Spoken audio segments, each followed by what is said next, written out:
Welcome to the Women Who Change the World podcast, the place where everyday women world changers share their stories to inspire, challenge, and equip you to change your world. Hey everybody, welcome back to another episode of Women Who Change the World. I am your host, Samantha, and I am here by myself today. Yes, you heard that right. This is usually an interview podcast, but I'd had some requests from some of you, some of my listeners saying, why don't you talk more? Because if you notice, when I do the interviews, I don't do a whole lot of talking. For me, it's about asking great questions and getting them to tell their story. When I started my podcast, there were three things that I wanted to do. I wanted other Christian women to share their stories, their hardships and how they've overcome them, and how they're using those things to change the world. Because you see, what I didn't tell you is I want to create an army. Yeah, you heard that right. I want to create an army. If you're a man listening to this, you might want to run. But I want to create an army of Christian women who are looking around at the world and saying, I am tired of this. I'm done. I'm sick of the way the world's going, and I'm going to do something about it. I'm going to use my God-given talents to make the world a better place. Now, I know you can't go and affect the whole world all at once, okay? You can't do that. But you can work on your world right where you are. And you can affect the people that God puts in your sphere. And so by these other women sharing their hardships, and they're required to, if you come on my podcast, you're required to share your hardships. And they share how they've overcome them. So they're showing you, hey, I've been through the same thing as you. I'm just like you. And I've overcome these things, and I'm doing something about it. That was a big thing for me. And because this podcast is international, and yes, it is international. I've had women from all over the world, and I've even got more coming. I'm excited about who is coming. We all have the same things. We all have the same problems. If we're women, we have menstrual cycles, okay? Come on, it's just a fact of life. If you've had children, you've got all kinds of other issues that you're dealing with, okay? Talking about don't want to sneeze because you might have to go to the bathroom. We all have those things. We all face those things. We all have faced backstabbing and criticism and abuse. And some people say, oh, I've never been abused. Well, bullying is a form of abuse. It just is. And so if you've experienced bullying, you've experienced a form of abuse. The big thing that we've got to know is this. And this is the third part of it. You are not the Dead Sea. And what do I mean about you not being the Dead Sea? Well, if you look at a map of Israel, the Sea of Galilee is at the top and the Dead Sea is at the bottom. The Sea of Galilee gets all of its good water from the mountains, and then it shares. Okay? We are like the Dead Sea. We get all of our goodness from God, and we are supposed to share. But if we don't share, we become the Dead Sea. And I don't know of a single woman who goes looking for perfume that smells like sulfur. Because that's exactly what the Dead Sea smells like. It smells like sulfur. And when you are not sharing the goodness that God puts in you with others, that's what happens to you. You start getting dead inside and decaying. You were made to serve. And I'm not talking about just your spouse or your parents or your siblings or your children. I'm talking about other people in the world. As Terry Savelle Foy says, there are people waiting on the other side of your obedience. And I've got that on my bulletin board, reminding me every day, get your butt in gear, Samantha. There are people waiting for you. What I want to talk about, and I'm going to start a series that's going to come out once a month with my friend Maribel, who is an American but was born in the Dominican Republic. And so we are going to talk about the values that you need to be a world changer. Now, here is the cool thing, and I'm going to give you this kind of heads up. I'm part of the John Maxwell team, which is now called Maxwell Leadership Team. And we have this thing called Change Your World Transformation Tables. These tables are free, where we spend an hour a week talking about these values in depth in a mastermind setting. So it's everybody talking about how this value affects them in their life. These are absolutely amazing. If you are wanting to do missionary work, you need these values. If you are in ministry, you need these values. If you are somebody who is a teacher of especially children or even young adults, you need to have these values and pass it on to them. The rest of the world needs you to do this. They need you to understand these values so that you can share them with the world. So today I'm going to talk to you about values. What are values? Why they're not just a Christian thing, and where we can start getting them and how they affect things.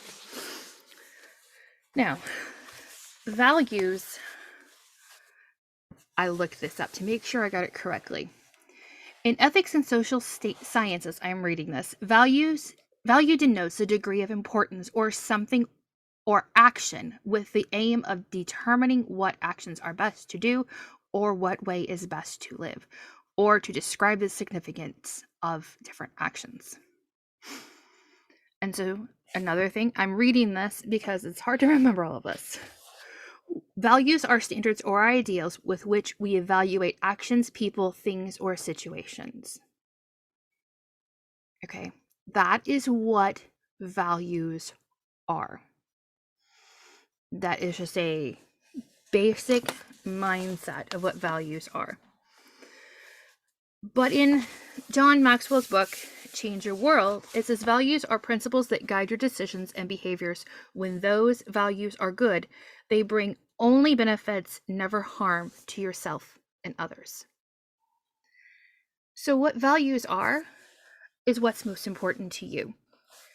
A value in the Hatcher family is we have no tolerance for bullying. It is not allowed. It is one of the few things that I, as a very laid-back person, will come down hard on. I do not tolerate bullying. You don't bully people outside the family, and you don't bully your siblings. My home is a safe place for my family. The world is hard enough.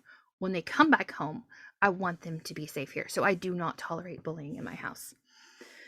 It is a value. It is just a value that we have.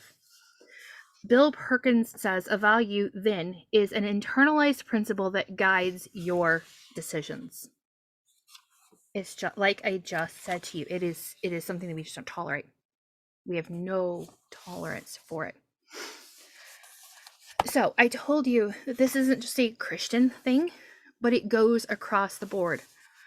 In Christianity, it is do to others whatever you would like them to do to you. But in Islam, none of you has faith until he loves for his brother or his neighbor what he loves for himself. I'm quoting this from a book, and I can give you the details of the book in the description. Judaism. What is hateful to you, do not do to your fellow man. This is the entire law. All the rest is commentary. Buddhism. Hurt not others in ways that you yourself would find hurtful. Hinduism. This is the sum of duty. Do not unto others what you would not have them do unto you. Okay, I'm going to try to pronounce this one. Zoroastrianism. If I got it wrong, please tell me. Whatever is disagreeable to yourself, do not do unto others. Confucianism. Do not do unto others what you would not have them do unto you. Bahi. And if thine eyes be turned towards justice, choose thou for thy neighbor that which thou choosest for thyself. Jainism. A man would wonder about treating all creatures as himself would be treated. Yoruba proverb. This is from Nigeria. One going to take a pointed stick to pinch a baby bird should first try it on himself to feel how it hurts. This is not just people would say, oh, this is just a Christianity thing. It's not. This is not just something that Western civilization has. This is a worldwide thing. You talk to people from all over the world and they're going to say the same thing. Right now, we have what's going on in Ukraine, and the people of Ukraine are like, we didn't cause this. What is going on? The people of Russia are saying, we don't want this. This isn't right. It doesn't matter where you're from. It doesn't matter what religious belief you have. This is a standard thing. People don't want to be treated horribly. Okay? And so when you think about this thing of values, this isn't just, oh, I can't talk to somebody who believes differently because they don't have values. That's not true. That's not true. A friend of mine whose name is Rachel, she is Muslim. I am Christian. We are great friends. We talk about having large families and homeschooling all the time. We have many similar values, but we have different beliefs. And that's okay. She's okay with it. I'm okay with it. There are some topics we avoid, but that's okay. We don't have to talk about everything. But we are able to be friends because we have similar core values. That's it. And that is a problem that we have going on in the world. There are people who just don't understand values. So you're probably wondering, what kind of things are values? Well, here's a simplified list. I have a lot longer list that I've done with my family, because I believe that if you know your values and you create your goals based on your values, you are more likely to accomplish your goals. But a simple version of this is attitude, commitment, communication, courage, fairness, forgiveness, generosity, gratitude, hope, humility, initiative, integrity, kindness, leadership, listening, love, perseverance, personal growth, priorities, relationships, respect, responsibility, self-regulation, self-worth, servanthood, teachability, teamwork, and work ethic. When you have established your values of the things that are important to you, like I said, in our house, bullying, not tolerated. Not tolerated. Another value in our house is to have a relationship with God. Now, before you come at me saying I cannot dictate to my children the level of their relationship with God, I'm going to tell you, you're right. I cannot dictate to my children the level of their relationship with God. But while they're living in my house, we worship God. That is what we do. We have Sunday services, and then every morning we have what we call morning time, but it is our morning worship to God. We sing hymns, we read the Bible, we memorize scripture. My kids are going through this book about Psalms where we read a psalm and then they draw a picture of what they've heard, and then they write down a verse. Having a relationship with God is very, very important. It is a value in our family. So having those values allows us to make decisions. So let's just say a couple of the kids don't feel good. I don't feel good. We've all been through COVID. Some days they didn't do their papers. Some days we did our morning time and then we listened to a book. And then they watched the Magic School Bus or Schoolhouse Rock or Leapfrog videos. But there was the value of worshiping God always came first. It was always our priority. If we do nothing else, we at least do this. Whatever happens after that, there are days when we were on the go and we would be bringing a binder and somebody would be playing our playlist and we would go through it. It was our priority. It was our core value. That's what I'm talking about when I'm talking about values. And just because my values are the way they are doesn't mean your values have to be the same. In fact, both of my husband and I grew up in the same church, same denomination of church, but our values are not the same. Many of them are the same, but there are certain things that are more important for me than they are for him, and that's okay.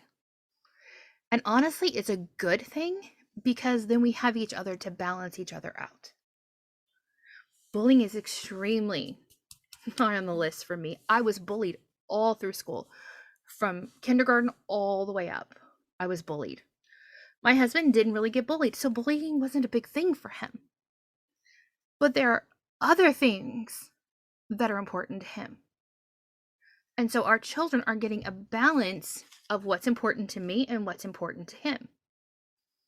Now, the core value of having a relationship with God, that goes across both of us, and that's why it's like in the family value. Over time, he saw the kids bullying each other, and he realized that's an important thing that we needed to have in our family as well. So this is something that you can have separate from your spouse, but you also need to have values for your family and how decisions are made. When you think about values, you're probably thinking, how is that going to change the world? How is this going to matter? Well, like I said, bullying doesn't happen in my house. It just doesn't. It does not happen in my house. It's not tolerated. And so my children don't bully other kids. In fact, they don't put up with bullying at all. My husband took the youngest 3 to the park, and there were these 2 little girls who were making fun of my youngest son, whose name is Gilbert. They thought his name was stupid, and so they were making fun of him, and they were calling him a baby. Well, his older brother, who is a little over 2 years older than him, said, "Hey, don't be that way. That's not nice. You're being a bully. I like his name, and he's not a baby. He doesn't wear diapers anymore. Do you?" And so, yeah, I'm laughing. We get on to him for not being nice and reminded him just because people aren't nice to you doesn't mean you should be mean to them. But it was fun. It was fun in the way to sit back and watch the fruit of my labor. No, you don't get to treat people that way. Not while I'm around. It's setting a boundary. That is what values do for you. Having values sets your boundaries. No, this is not tolerated. No, we don't behave that way. No, that is not acceptable.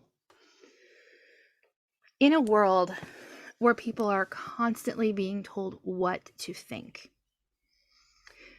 we have a lot of people who can't think for themselves. They think they are, but they're not. Look at trends. There was the farmhouse trend for a while, which honestly, I like the look of it. It's very simple, a very clean look. I've not been one for bright colors. I'm more of a subdued color person, which is why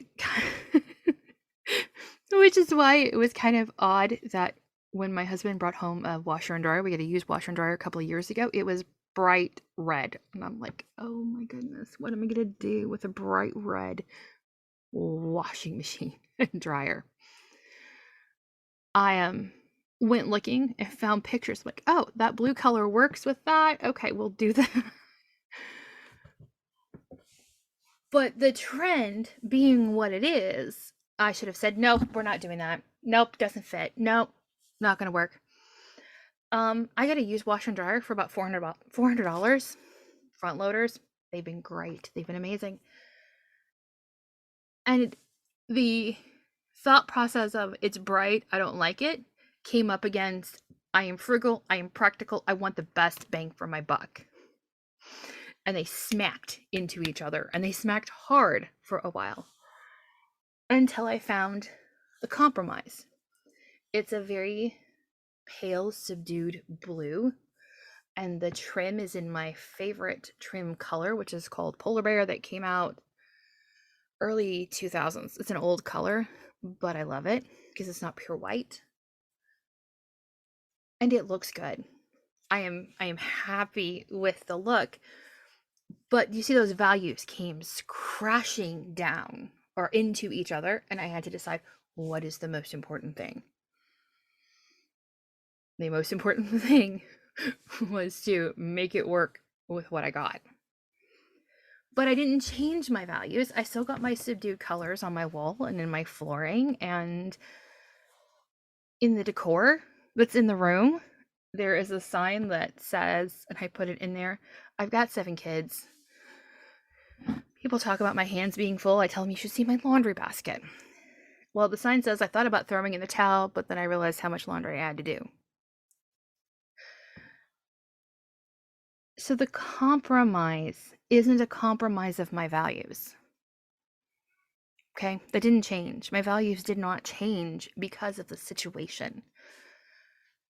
The compromise was, how can I make this work together? And to create something really unique and neat. And it worked that way. So how does this work for you? You're like, okay, that's great. That's great, Samantha. You've rambled on for a while now, but how is this going to work for me? Well, you can, over the next 6 to 7 months, we're going to be talking about these values. You can listen in once a month.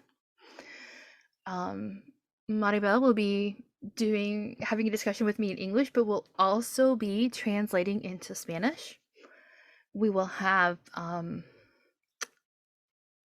a transcription, I think that's what you call it, of the podcast in English and in Spanish attached to it.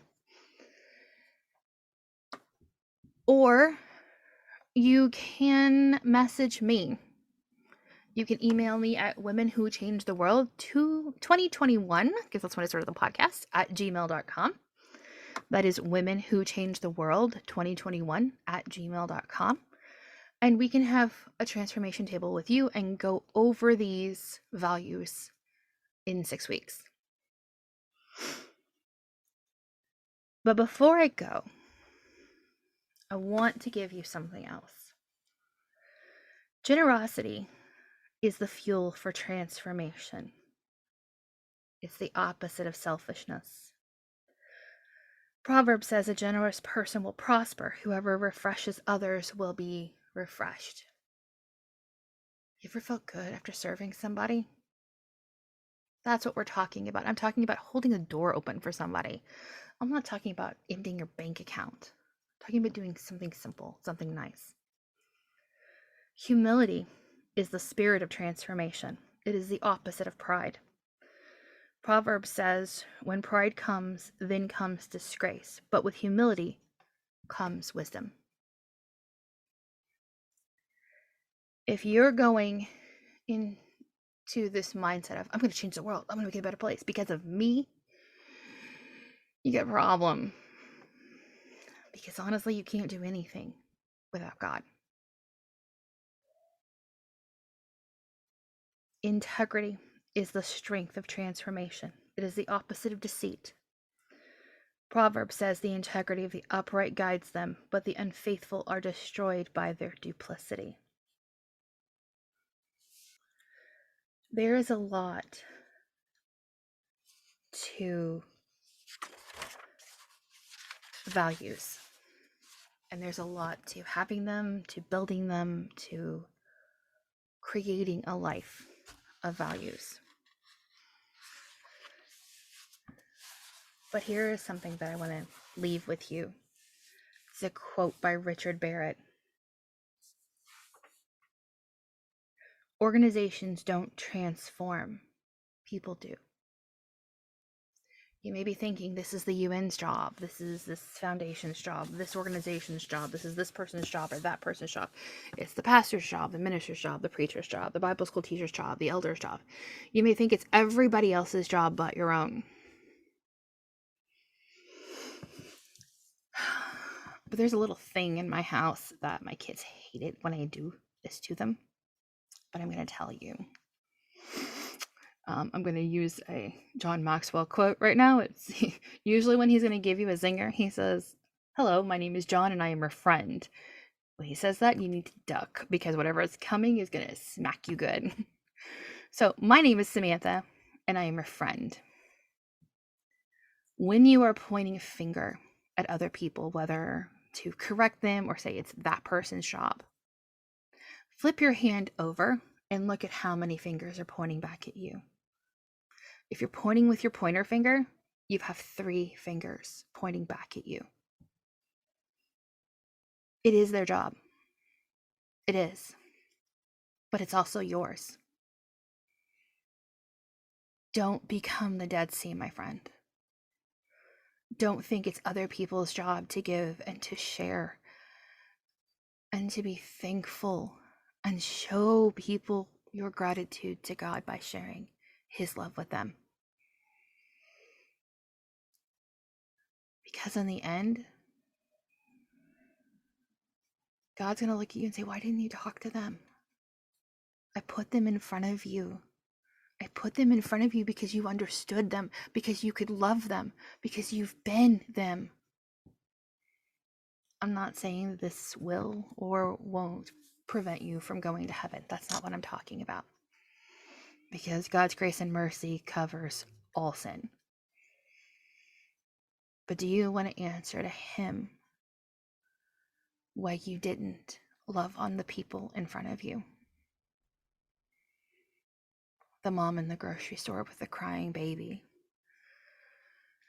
The older person with Alzheimer's. The little kid who's acting out and causing a ruckus, but really is autistic. The almost 18-year-old who is dancing to a song in his head that nobody else can hear and he doesn't have earbuds in. And he's dancing to it with maracas because he's playing a video game, even if he's not playing it. The single mom who didn't choose to be a single mom. The dad who is burning the candle at both ends, maybe even working 2 jobs just to try to make ends meet. And Lord help us, we're all trying to make ends meet right now with gas prices being as high as they are and food prices being as high as they are. Right now, what the world needs is love. It needs grace. It needs mercy. And it needs people to stand up and say, no. No more. And so if you can't, or believe you can't change the world, then instead of tackling the world, tackle your children. They are your legacy. Tackle the family members you come in contact with, your friends, or the person you meet at the grocery store. I remember one time when my kids were little, we were at McDonald's, and it was the day before payday, so that meant everything got paid in cash. Things were really hard back then for us. And I was 5 cents short of having enough money to pay for my food. And this older man, who was a World War II vet, got into his pocket and you could hear his change rattling. You know how those older people are, they like their change rattling in their pocket. He pulled out a nickel and allowed me to buy my food for my children. When I walked away to go sit with my kids so they could eat, he noticed that I wasn't eating. Because all I'd had enough money for was to buy food for my 2 oldest kids. Because that's all I had at the time. He comes by and he sets before me a double cheeseburger, a small fry, and a small drink. And with tears in my eyes, I looked up at him and I thanked him. And he told me when he was in France, he saw mothers starving themselves so their children could live. And sometimes, no, most of the time, he couldn't help.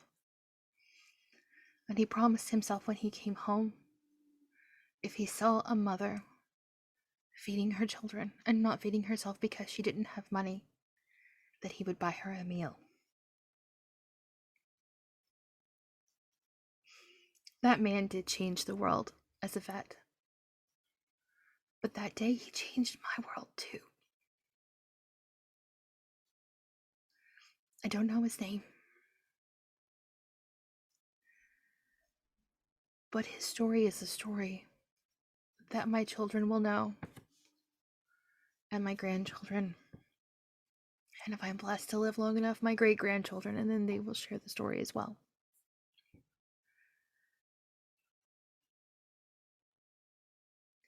doesn't require much. Doesn't require your life savings or 15, 20, 30, 40, 50 hours a month. It just requires you to notice outside of yourself, care about people, and do something about it. Well, I'm crying, and I'm not editing that out. That is all I have for you guys this week. Things are going to be changing up a little bit, but it's all good. There's going to be some amazing guests. Once a month, you'll hear from Maribel and myself talking about these values and a few other things that I've got in store for you. We are women who change the world. Whether we do something about it or not, we have values, and those values matter, and we will pass them on to our children. Whether we can reach a town, a city, a state, a country, a continent isn't the point. We will change the world of the people that God puts in our path because we are women of value. I'm going to leave you with this one last thing that we as part of the Maxwell leadership team say to each other all the time. We are people of value who value people and add value to them. Let me repeat that for you. We are people of value who value people and add value to them. How do I know that you're a person of value? That's easy. I know your maker.